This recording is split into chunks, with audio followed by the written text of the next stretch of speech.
sibuyele sigayelekile laphana-ke ey'ndabeni zikamaskandi online lo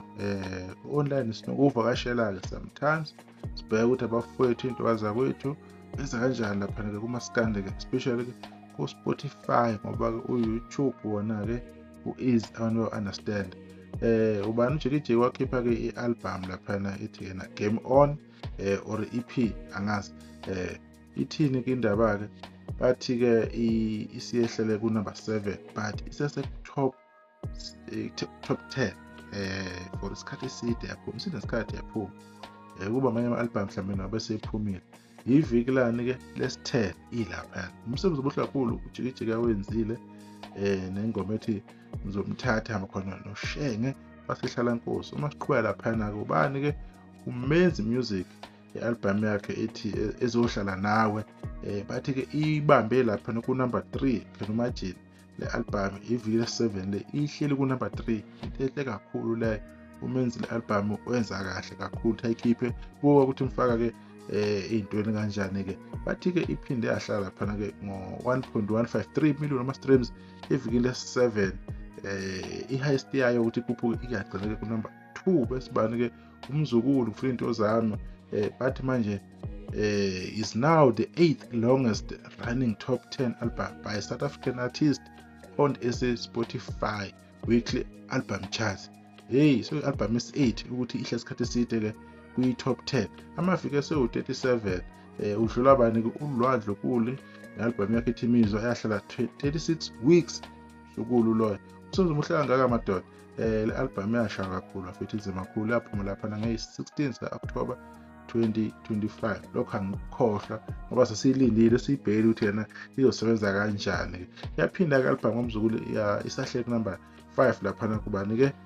kwi-top 10 or kwi-weekly album chart ihleli-ke ku-751k wama-streams iviki lesi-38 ilokhu ikwenzile-ke lokho isashaya ama-streams more than 700,000 i-album kaMzukulu. Enye into lesingazange siyibone phambilini mhlawumbe noMenzi okwayenza before but umzukulu-ke uphula amanye ama-record-ke album kaMzukulu yahlala-ke ku-number 1 for amaviki awu-2 ihleli nje ku-number 1 yasebenza kakhulu-ke lensizwa yalaphana kwaceza uma uyabheka laphana ubani-ke uFeza album yakhe ethi Imizamo Yami-ke isahleli laphana ku-number 4 kuma-SA weekly album chart over 1 million yama-streams evikini lesi-14 ike yakhuphuka yahlala phana ku-number 2 which is a well done Feza album yakho ngesikhathi iphuma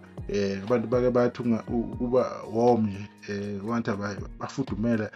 basayizwa kahle but now waphinde wabuya wakhipha inike remix asiyakhuphuka na album yasebenza kahle kakhulu ingoma yakho ike yahlala ku-number 1 lapha ku-YouTube na ku-Spotify so usebenzile Feza kushuthi umgqiqo uhamba ngawo usahamba ngawo kakhulu sekhumbula ingoma yakhe ethi Maqondana laphana-ke EP yakhe ezimangalisa engicabanga na more than 70 million wama-streams between ku-YouTube na ku-Spotify. Uma siza lapha siyivala ngoba-ke uLimit Nala album yakhe number 10 bathi sahlele ku-number 2 lapha ku-Spotify weekly album chart ngama-streams awu-1.173 million iviki lesi-13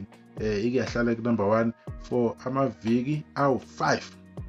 new record yaphethwe ku-Limit Nala ifikile-ke i-album yakhe nengoma edumile ethi amaBuffalo right-ke lokho esifuna ukuveza-ke njengamanje-ke endibeni kabaskandi-ke ukuthi yena izinto ezizalayo lezi njengoba nazi ukuthi azikho izinto ey'ngaka ey'theni ey'trendayo yikho-ke lokhu sikwazi ukuthi sikuthole sinivezele khona ukuthi abafethu basebenza kahle kangakanani. Le nto le engiyenzayo ngelinye ilanga umuntu uyoyi-check-a nje athi ufuna ukubona ukuthi wakwasebenza kanjani le information iyohlala-ke ikhona-ke abantu bayibone ukuthi amaqhawe abo-ke ayisebenza kanjani ngesikhathi esiphambili. Sibonge ithuba sodibana kuzayo-ke khona kwi-channel yeni eniyithanda kakhulu-ke Indofire Soweto TV.